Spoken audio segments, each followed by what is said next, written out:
Welcome, everybody, to Nothing Less Than Extraordinary. I have Darryl with me. Welcome, Darryl. So thank you for having me, Rick. Oh, it's a pleasure. And Darryl, I want to be able to say your name properly. Your last name is Haberman? Haberman, more with Haberman. the strong hay. Yep. It's all good. Thank you. So guys, on today's topic, very interesting one. It's about marketing for fan engagement and community building in 2023. Darrow's going to be sharing his experience with us on that. Very, very interesting. Want to tune in. Just a little bio about Darryl. So Darryl is a strategic growth advisor as well as a fractional COO, helping sport team, athlete, and startup company build better fan relationship around data and innovative collaboration while making their business more agile, efficient, and sustainable, which we all need in terms of business entrepreneur. He's hyper focused in developing some symbiotic partnership, driving new venues and transforming digital audience. So that's why we're going to be talking about this topic. Is extremely crucial for us as entrepreneur, as you could imagine. So Darryl, I am super excited about this topic. Can't wait to dive in. But before we go into that, it's very important for me because that is the platform on Nothing Less Than Extraordinary, is highlighting people's life story. And I like to get to know you a little bit more, as well as allow my fan to get to know you. So Darryl, tell me a little bit about what your childhood was like. What was Darryl like? How did he grow up? Where did he grow up in? And what led him to doing what he's doing now? Great. Yeah, so I grew up on Long Island in New York, about 90 minutes away from New York City, where I currently live, and I've lived since 2000. But my upbringing, yeah, suburban New York, very active. I played lots of sports. Grew up in a house where my dad was a passionate sports fan. Mm-hmm. Loved golf, watching sports on TV, and I got immersed really early. I swam on a team competitively. I played youth soccer. I lived on a dead end street with lots of other kids my age and good families. Had lots of similarities. So we played lots of sports, football, hockey, you Yeah. name it. And I played lacrosse. So really just was always very, very active. Did the camp thing.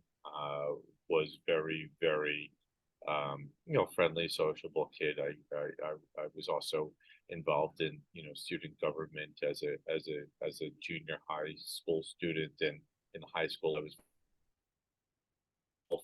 for years. So I had, some leadership traits for sure. And I always knew that when I went off to college that I wanted to work in sports media, uh, and I had aspirations of be doing more on camera Mm-hmm. or radio work. And I got to dabble in that a little bit in college. I went to school for, sports communications, and um, after my first year or so in school, some of my more meaningful work was on the editing producing side, and Mm-hmm. it was very tough to get the on camera work. It was very um, where I went to school, there was exceptional talent and folks that are still in the industry, and they had a lot of those roles. So I took to doing more behind the scenes organizing, helping orchestrate programs, and really enjoyed that. And that led to my career and what I still do to this day, which is helping build, plan, and organize across digital media Mm-hmm. properties, working at the grassroots level of a business and helping them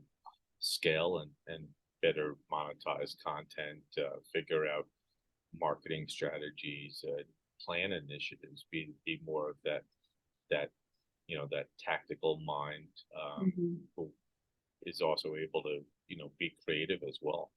But that's a little bit about my journey too. from as a young kid to, to now. Mhm. There's lots of, it's, always been a joy and a passion of mine to work and be involved in sports. Wow, that's very neat. You can see the evolution. You always kind of stay in that same field, but you were touching all of these different things that are super crucial.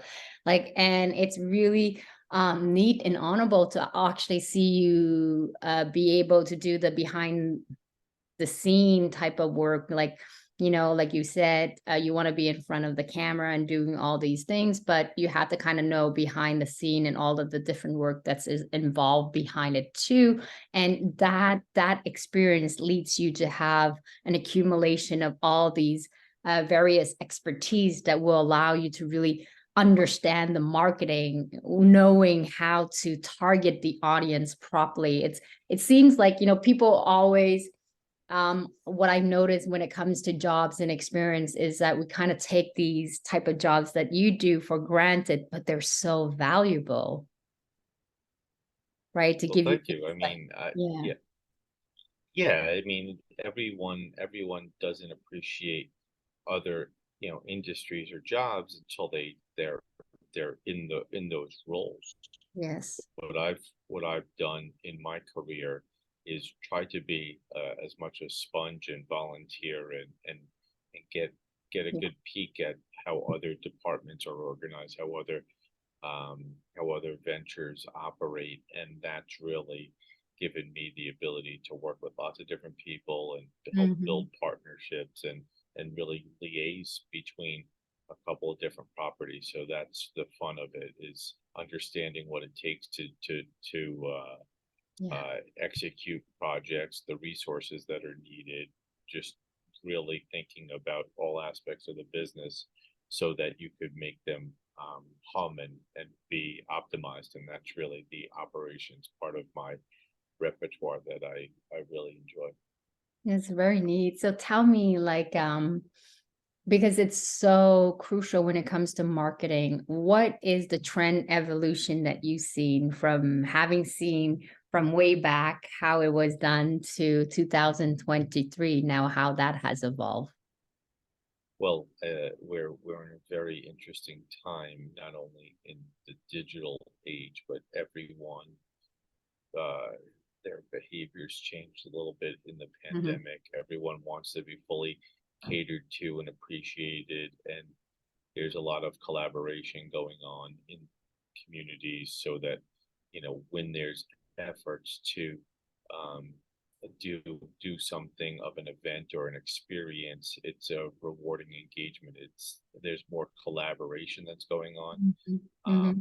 there's also, unfortunately, the in marketing, there's lots of noise and confusion, and trolling that goes on in social media. So it's now ventures similar to one of the ones I'm working on that's looking to build something that's going to augment what goes on in social media and actually gets people that are passionate and driven around one particular sports team or an athlete, or just have shared life experiences. They're talking and working together and collaborating in a more gated experience, because there's a ton going on and there's a ton of content across multiple platforms, and no one knows which way the wind is blowing, and Hmm. there's just it's just a lot of information. So, Yeah. I'm trying to uh, help help a platform, best organized communities so that there's more fulfillment and enrichment between parties, third parties, sponsors, everyone coming together around one particular sports team, one Hmm. athlete, a major event, and really build out that full experience so that everyone's happy, everyone appreciates one another, everyone's able to collaborate and get some revenue in the process, and Yeah. that's not something that really currently exists. It's like sort of like a brand new ecosystem that needs to get developed. Hmm. I love this system. I saw this documentary not too long ago. I can't remember if they're called the Banana something, or I can't remember. It's a team that they weren't playing Major League Baseball. They were a very good team, and it's like a stadium that wasn't being used. The Savannah Bananas. Yeah, the Savannah Banana. Yes. I thought their story was very inspirational. It's kind of a little bit similar to what you are doing. It's like building a fan base of loyal collaboration, and everybody gets the benefit, the whole community. They weren't just there for baseball. Yes, there was a really good thing for baseball, but it was community based. It was supporting a great cause, and anybody and everybody who may not be a fan of sport can actually rally behind each other, come there and have a great time as a family time. And there's so much entertainment. It's so outside of the box, Right. but it united people. And I thought that, like, I didn't get to see the whole entire documentary, but I thought, what an amazing concept. So it's, talk to me, like, Right. is it similar what you're doing with what they're kind of like portraying? Yeah, the Savannah Bananas would be a great client or a great case study search of ways to better engage and make make make attending baseball games fun and like lots of life and personality. I think you know that's the thing. They don't take themselves too serious. There's lots of creativity. Lots of guests, former Major League Baseball players will come, and it's Yes. really a fun, little exhibition. So Yeah. it's like a few events within the baseball game that's happening. So there's plenty of fun to be had, and again, it's all about the the the humor, the wit, the enthusiasm, and really harnessing the power so that there's good, meaningful, fun programs for kids and families of all ages to take Mhm. part in. And so, yes, that's very similar, and that's a good example that you brought up, right? Mhm.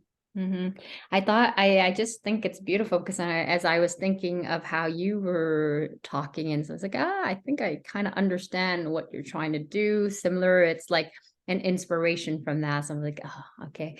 And the other thing is I want to be able, because it fascinates me like what you do. So and it can serve in so many area, like in so many form. Like I am not the type to see one thing as like being completely solely dedicated just to sport. I see as every little thing has its benefit, that if you utilize it in a way and you're able to take it and kind of apply it a little bit everywhere, take the good component of what works for different area or a different business, it is still very much applicable.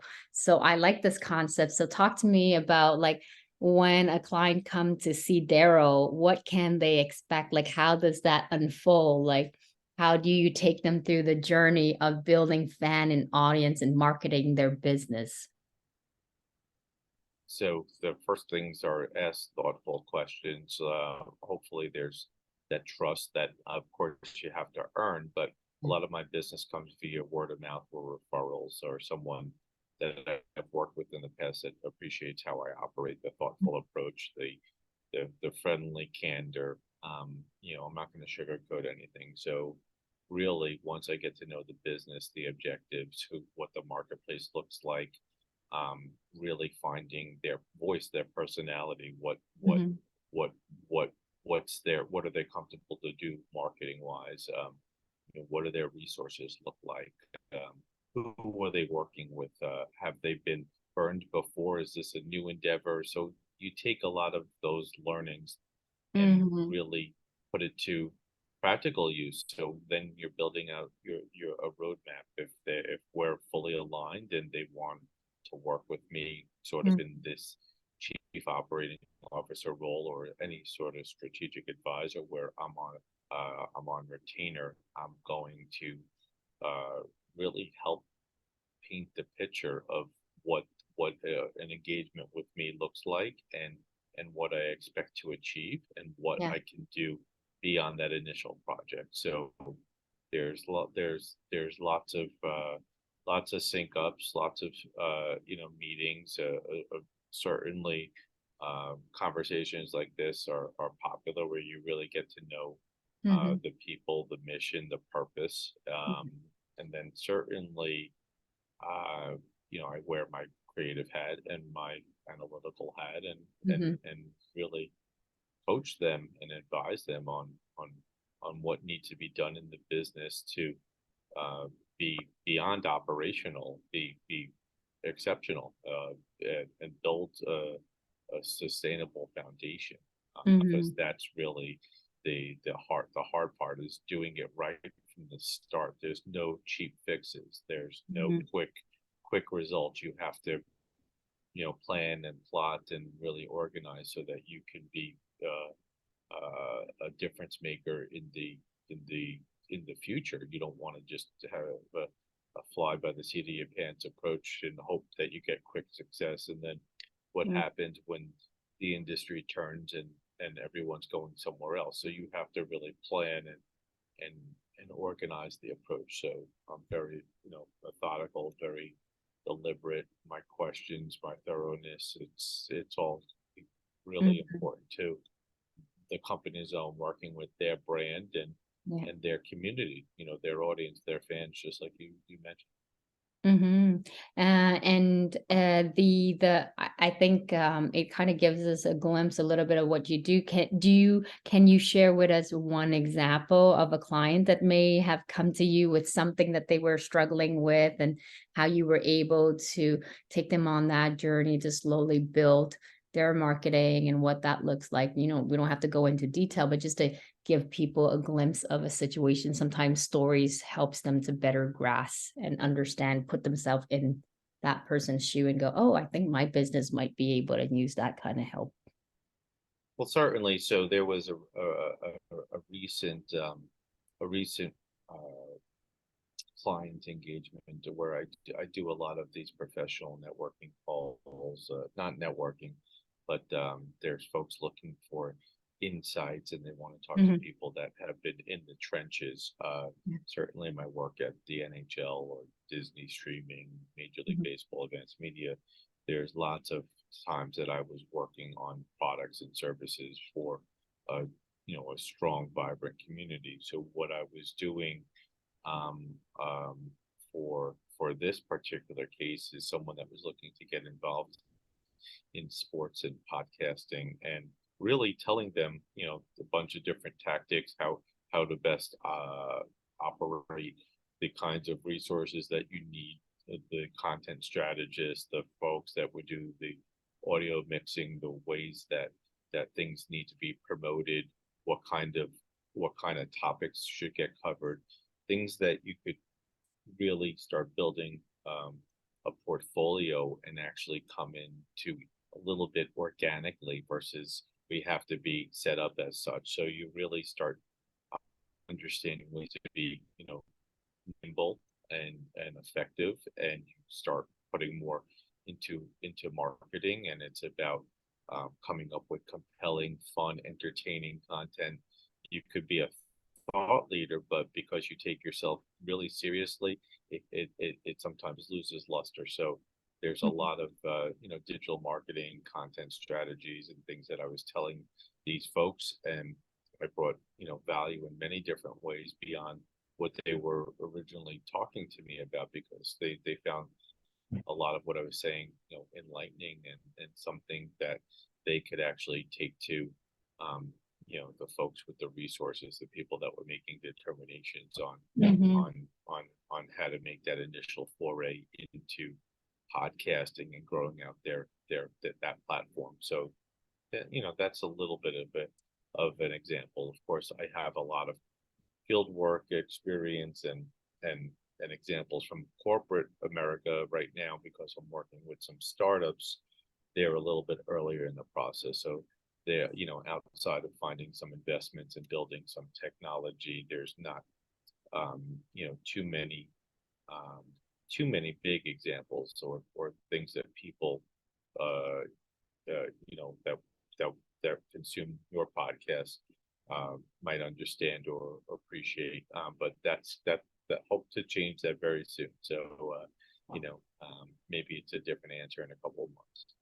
No, what I like is that what you mentioned is that you need to be methodical. I can't find the word. Methodical. Yes, when it comes to planning these marketing thing, you can't just go on a whim and go, oh, I hope I land, like, just put it out there. You really need to be consistent in the way you put out the content, really plan it out so that it is done with intentions and with purpose. So I like the fact that you mentioned that, and not for people to think that it's something that's instant, that, you know, something that you can achieve right away. You need to put in the time, the effort to build, to really have a strategy, a plan behind it, and keep doing it in a way that keeps the interest and kind of build the audience slowly as it starts. It's the traction at the beginning that it takes a little bit harder to build, but with momentum and consistency and do it on a regular basis, then people start to know, then there starts to be a fan base that really rallies behind your cause. So I like that it's real, it's true, because oftentimes people like to hear like a quick fix type thing. No magical quick fix. I mean, a few people may land on the lucky ones, but for most average people, you really need to put in the work and plan and do the strategy properly. This is why Darryl is a good expert for that. So I like that. What would you say is the pitfall that entrepreneurs find themselves in when it comes to this type of work? Like, what are some of the things that you observe that they tend to do? And if they knew, like after working with you, they wouldn't have done it. Like, what are some of the 2 or 3 pitfall that you've observed? Well, I think there's a tendency to try and go in and go big and go home a little bit, but I try and take my practicality, Mhm. and utilize that for my own marketing, or what I should be involved in. I think a lot of people will take a bucket of money and put it into, Google Ads or marketing or some lead generation services, and whether that's a true, good, authentic partnership or relationship they're looking to, tap into for the long term, becomes quite expensive. And I don't think that's their results that people get. It might be good for SEO, but I think a lot of my practice, and certainly my relationships that I've built, are the ones that I'll be working with and collaborating. Yes, it's great to get a referral, Mhm. and have the word of mouth, but Yeah. I found it more useful to do organic marketing. Be active on LinkedIn, be receptive, do some networking, in person, the virtual events. But So when you one of say the pit. organically, sorry, I didn't mean to interrupt. Go ahead, no problem. When you say organically, you mean like really take the time to nurture, build relationship that you find or connect with people rather than Absolutely. a system. Don't pay $1,000 or $2,000 and hope that there's a service that Mm, can do it for you, and right. they craft the message, and they put your, maybe what you think is your voice, but it's just not authentic. It's going to take lots of time.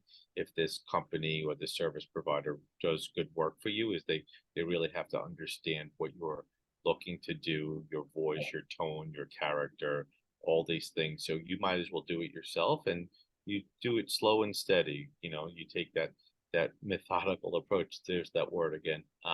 Just really, there's no reason to Mhm.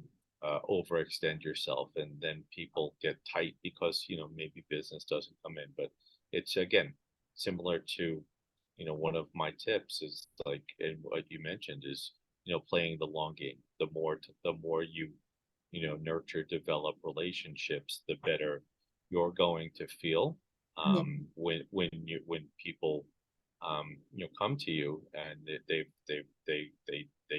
they fully appreciate what you're doing, how you act, how you carry yourself, your personality. There's tons of opportunities, I think, to really, build meaningful partnerships and relationships from people by just being, your authentic self, and one of the pitfalls again in business is, you dump a pool of money and hope that someone can solve a problem. No, you have to be, kind of in the trenches too, and understand ways to, solve a problem or address an issue or build a community without dumping tons of money and time into something. Actually, take what you can, and then you're building that foundation. I love that. It resonates so much for me, and it is so true because a lot of people fall into that. It's not to say it's a scam, because it's not a scam, but I mean, it's an easy prey pitfall. You just go, oh, I'll just dump all of this money and cross my finger and hope for the best. And sometimes it does work depending, but there's nothing like playing the long game, like you mentioned. I really noticed that companies who really make it big focus on quality, building quality relationship with their client, building it in the long run and organically.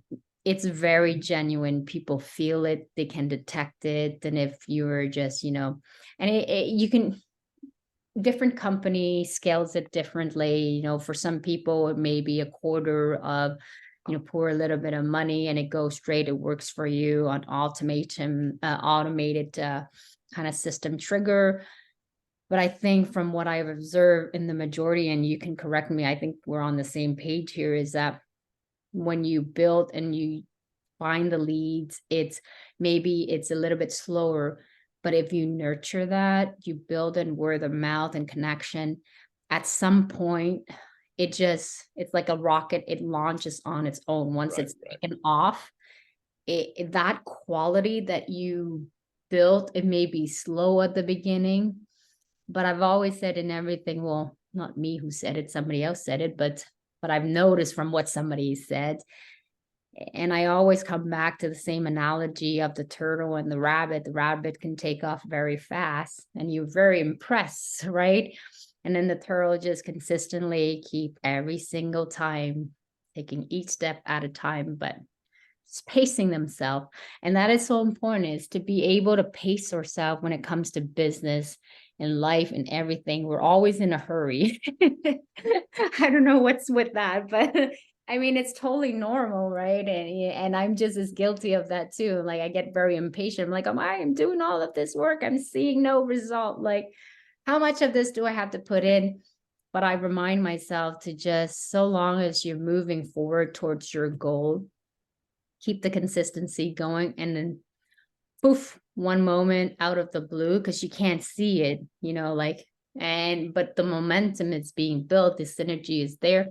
And then next thing you know, poof, it's like all of a sudden everybody's talking and they're like, oh, I heard about you here and there. But that's how it works, right? It's because you nurture. And they're right. And the people have been with you too. They're really to celebrate with you, and they're proud of your success and how hard you've worked at it for so long. I mean, there's things that you can hang your hat on. Everyone's got a lot of self pride, I think, and everyone wants to achieve so much in the course of a day. Their to-do lists are long, but recognize the hard work that you're putting in, celebrate these little victories, make sure that each day you're doing something that's going to be useful. And it's of course, if you're seeing that there's value in it, either from the business perspective or your mental health, or I know you said you're a mom, there's things that happen for the family that it's good to just beyond being present, actually helping keep things tight and organized so that everyone can thrive together in the family. There's lots of different things that come to us each day that we don't expect. So rolling with the punches and sticking it out is an important trait, and it comes down to work ethic. If you plan to do something at 5 that didn't have a hard timeline, you put that artificial timeline on it, but now it's 10:30 and you're thinking about it again, there's no harm in finishing up at 10:30, and you could still celebrate that win, albeit a Mhm. little bit later on in the day. But that's the thing about being an entrepreneur is like, you've got to be accountable, for yourself and your business, of course. But if there's no big issue with, you know, reorganizing your calendar a little bit or changing your priorities in that moment, there's nothing wrong with celebrating or finishing something a little bit later on, Mhm. and feeling that, you know what, now you could start anew the next day. Yeah, I like that. I really like the way your philosophy, the genuineness, the rawness, and really the honesty behind it. And I really honestly think that's what makes you stand out. Like Daryl, we get to connect, but it speaks a lot to me. And I highly suggest people to reach out to Daryl. We'll share Thank you. his website and contacts soon enough. I can go on and talking with you nonstop.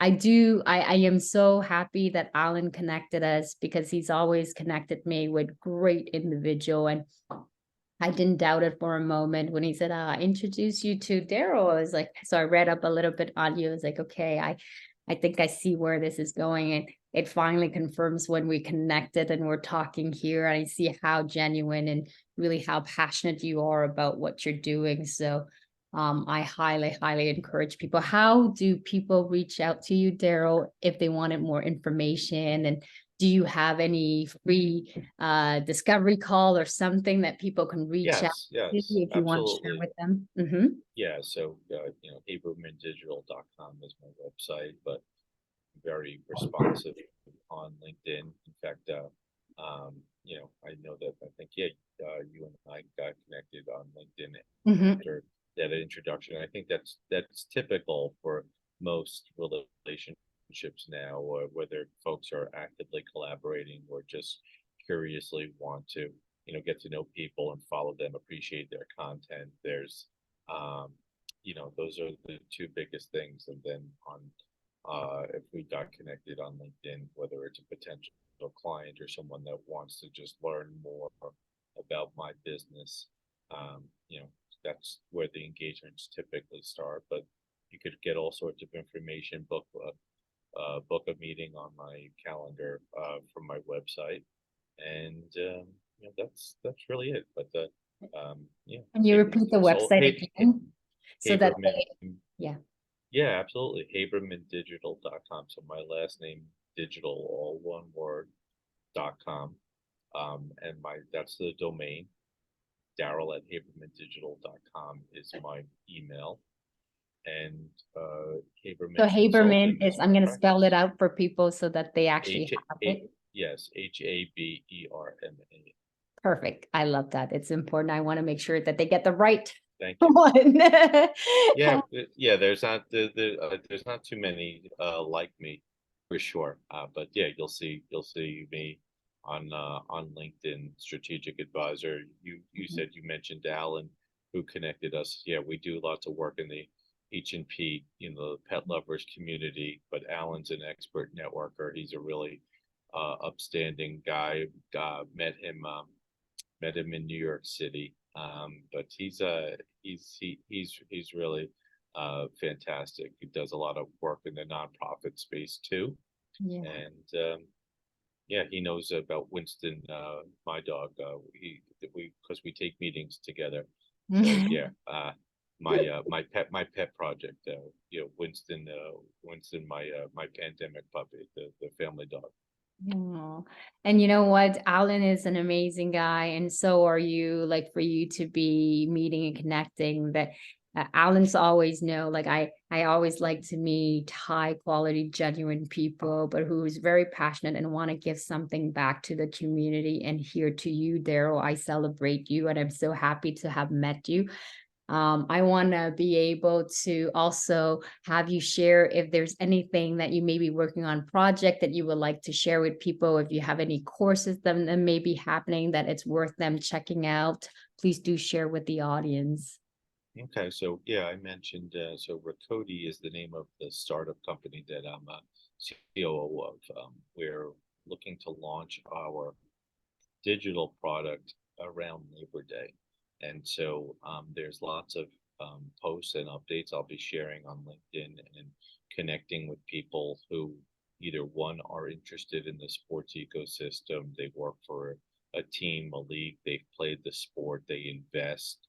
There's Mhm. lots there that I'm working on to not only build out our platform, but where the partners and the folks that will benefit from it.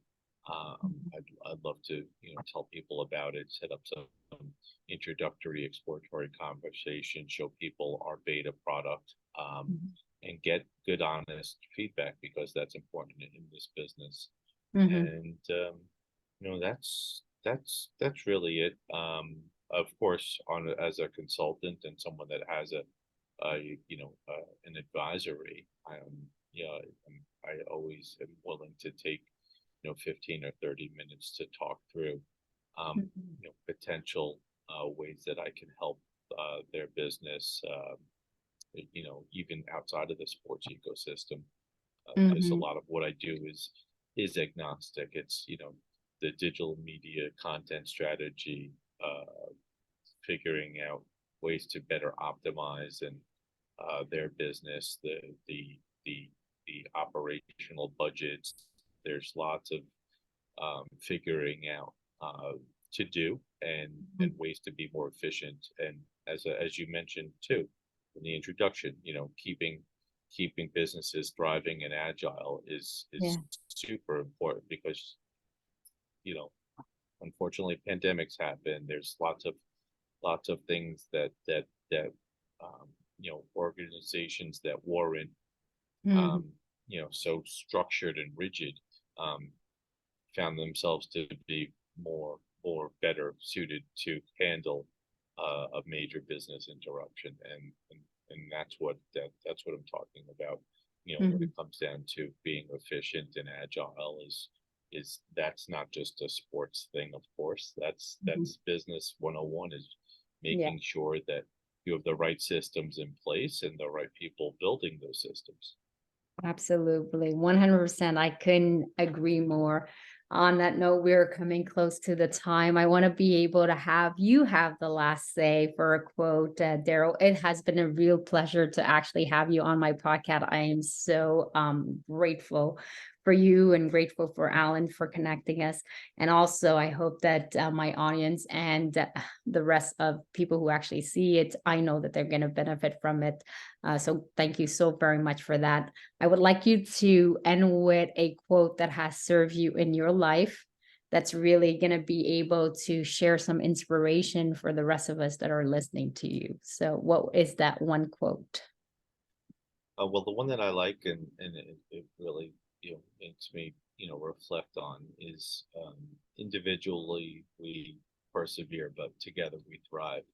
Because again, comes back to getting the right support around you, being able to be fully functional with folks that can be good partners in your business, and you could really do great things with a terrific team. So in the sports arena, the business, the interest that I have in sports, it's all about Mhm. teamwork, and the best teams are the ones that maybe not the most glitzy and glamorous, but they're the ones that are put together and constructed right. They have the good leaders, the coaches, the people with skill and finesse. That's really um, how you can you know better do business, better operate, is when you have people that support each other. Um, you can't take it all upon yourself as an individual. It's just like that as an entrepreneur.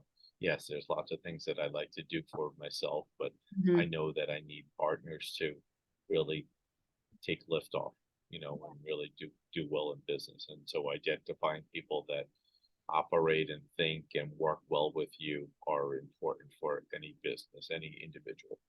Yeah, well, it's just like I saw or I saw an analysis. It's like Michael Jordan. He's great on his own, but with a great team with Scottie Pippen and all of these different players that are behind him. They're playing the position that allows the whole entire team to actually take it to the next level. So yeah, one person could have all of that talent and can do it, but there's nothing like a synergy of a team behind you, and it really propel you at a greater level. So I am all for Right, team play. right. And individually, you can't always be the president, the GM, the coach, and the star player. You Mhm. need to actually find people to be those other positions, and that's that's the construction of every team. You got to build a roster, and now you are battle tested and ready for that big game. Absolutely. Thank you so much for that. I love the quote. I appreciate you so much. And on that note, I'm wishing everybody a great evening. Until next time. Yeah, thank you for having me again, Ray. This has been great. Thank you, Darryl. It's a pleasure.